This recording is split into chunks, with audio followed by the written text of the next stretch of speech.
I'm told some of those players who were sidelined had been getting COVID-19 tests with negative test results, and they still were not allowed to take the field.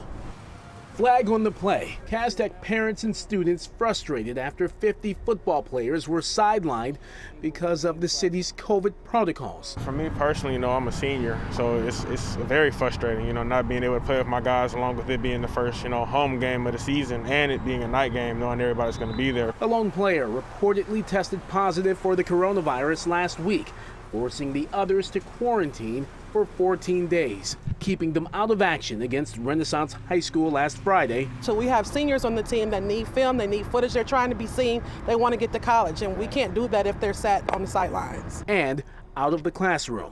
I really think face-to-face learning is better. And we were supposed to take field today, JV versus King, and that didn't happen. It got canceled. My kid has no symptoms. He has multiple negative tests, and you telling me I can't bring my child to school is very frustrating.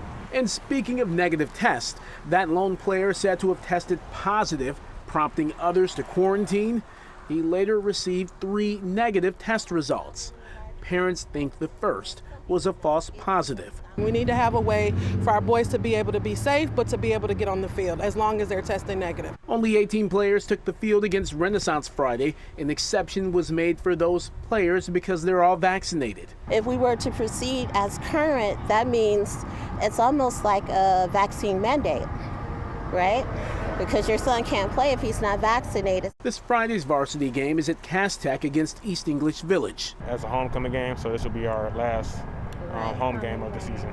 A homecoming game, and there's a chance 50 guys may be sitting out. Yes, and 90% of those guys are seniors as well. Our principal is behind us, our coach is behind us. From what I've read, Dr. Vitti is behind us. We just need the health department to get on deck so that our kids can compete and be out here on the field Friday and be in the classroom as soon as possible, most importantly.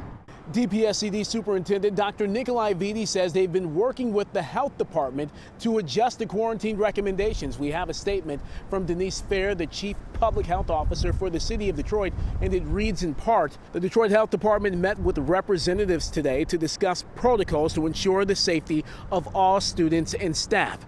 We have agreed on a process that we are both satisfied with regarding quarantining and safety measures.